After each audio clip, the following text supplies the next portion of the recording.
ಚಿಕ್ಕಮಗಳೂರಿನ ದೇವಿರಮ್ಮನ ಬೆಟ್ಟದಲ್ಲಿ ಭಕ್ತ ಸಾಗರವೇ ಹರಿದು ಬಂದಿದೆ. ಮಳೆ ಮಧ್ಯೆಯೂ ದೇವಿಯ ದರ್ಶನಕ್ಕೆ ಹೊರಟಿದೆ ಭಕ್ತಗಣ. ರಾಜ್ಯದ ಮೂಲೆ ಮೂಲೆಗಳಿಂದ ಸಾವಿರಾರು ಭಕ್ತರು ಬಂದಿದ್ದಾರೆ. ಪಶ್ಚಿಮ ಘಟ್ಟದ ಮಲ್ಲೇನಹಳ್ಳಿ ಬಳಿಯ ದೇವಿರಮ್ಮನ ಬೆಟ್ಟ ಇದು. 3000 ಅಡಿ ಎತ್ತರದ ಬೆಟ್ಟದಲ್ಲಿ ನೆಲೆ ನಿಂತಿದ್ದಾಳೆ ತಾಯಿ ದೇವಿರಮ್ಮ. ಡ್ರೋನ್ ಕ್ಯಾಮೆರಾದಲ್ಲಿ ವಿಹಂಗಮ ನೋಟ ಕೂಡ ಸರಿಯಾಗಿದೆ. ಡ್ರೋನ್ನಲ್ಲಿ ಪಶ್ಚಿಮ ಘಟ್ಟದ ತಪ್ಪಲಿನ ಮೋಹಕ ದೃಶ್ಯ ಇದು. ಸಮುದ್ರ ಮಟ್ಟದಿಂದ ಸುಮಾರು 3800 ಅಡಿಯಷ್ಟು ಎತ್ತರದಲ್ಲಿ ಪಿರಮಿಡ್ ಆಕಾರದಲ್ಲಿರುವಂತಹ ಬೆಟ್ಟ ಇದು. ಇನ್ನು ವರ್ಷಪೂರ್ತಿ ಬಿಂಡಿಗ ಗ್ರಾಮದ ದೇಗುಲದಲ್ಲಿ ದರ್ಶನವನ್ನ ನೀಡ್ತಾಳೆ ದೇವಿರಮ್ಮ. ಆದರೆ ದೀಪಾವಳಿ ಅಮಾವಾಸ್ಯೆಯಿಂದ ಹಿಂದಿನ ದಿನ ಗುಡ್ಡದ ತುದಿಯಲ್ಲಿರೋ ದೇಗುಲದಲ್ಲಿ ದರ್ಶನವನ್ನ ನೀಡ್ತಾಳೆ. ಆ ಬೆಟ್ಟವನ್ನೇರಿ ಕುಳಿತಿರುವ ದೇವಿರಮ್ಮನ ದರ್ಶನ ಪಡೆಯೋಕೆ ಭಕ್ತರಂತೂ ಕಾತುರದಿಂದ ಕಾಯ್ತಿದ್ದಾರೆ. ಕಾರಣ ವರ್ಷದಲ್ಲಿ ಒಮ್ಮೆ ಮಾತ್ರ ಭಕ್ತರು ಈ ಬೆಟ್ಟವನ್ನು ಹತ್ತಲು ಅವಕಾಶ ಇರುತ್ತೆ.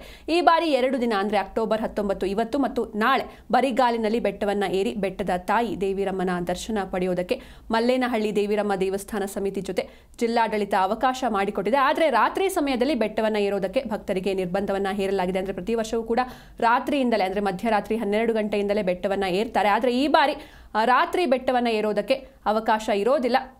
ಕೇವಲ ಬೆಳಗಿನ ಸಮಯದಲ್ಲಿ ಅಂದರೆ ಬೆಳಗ್ಗೆ 7 ಗಂಟೆಯ ನಂತರ ಆ ಬೆಟ್ಟವನ್ನು ಏರಿ ಬರಿಗಾಲಿನಲ್ಲಿ ಏರಿ ಅಂದರೆ ಸುಮಾರು ಒಂದು 8 ಕಿಲೋಮೀಟರ್ನಷ್ಟು ದೂರ ಇರುತ್ತೆ. ಇಲ್ಲಿ ಯಾವುದೇ ಮೆಟ್ಲು ಇರೋದಿಲ್ಲ, ರೋಡ್ ಇರೋದಿಲ್ಲ.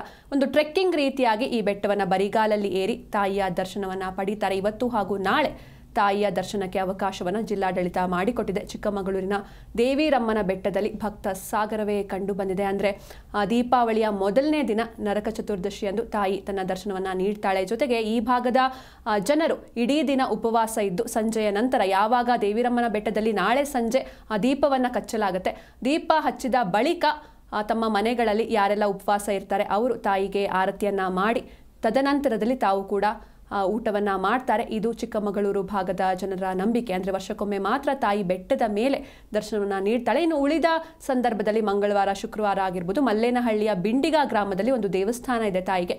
ಅಲ್ಲಿ ಪ್ರತಿದಿನವೂ ಕೂಡ ದರ್ಶನ ಇರುತ್ತೆ. ಆದರೆ ದೀಪಾವಳಿ ಸಂದರ್ಭದಲ್ಲಿ ಮಾತ್ರ ಬೆಟ್ಟವನ್ನು ಏರಿ ತಾಯಿ ದರ್ಶನವನ್ನು ಪಡಿಬಹುದು. ಇನ್ನು ಗಾಳಿ ರೂಪದಲ್ಲಿ ತಾಯಿ ಆ ಒಂದು ಭಾಗದಲ್ಲಿ ಸಂಚರಿಸ್ತಾಳೆ ಎನ್ನುವಂತಹ ನಂಬಿಕೆ ಕೂಡ ಭಕ್ತರಲ್ಲಿ ಇರುವಂಥದ್ದು. ಇನ್ನು ಮಲ್ಲೇನಹಳ್ಳಿ ಗ್ರಾಮಸ್ಥರು ನಾಳೆ ಸಂಜೆ ಪ್ರತಿಯೊಬ್ಬರೂ ಕೂಡ ಒಂದೊಂದು ಸೌದೆಯನ್ನು ತೆಗೆದುಕೊಂಡು ಹೋಗಿ ಅಲ್ಲಿ ಒಂದು ದೀಪವನ್ನು ಕಚ್ಚುತ್ತಾರೆ. ಅಂದರೆ ಪಂಜನ್ನು ಕಚ್ಚೋದು ಎನ್ನುವಂತಹ ಒಂದು ನಂಬಿಕೆ ಅದು.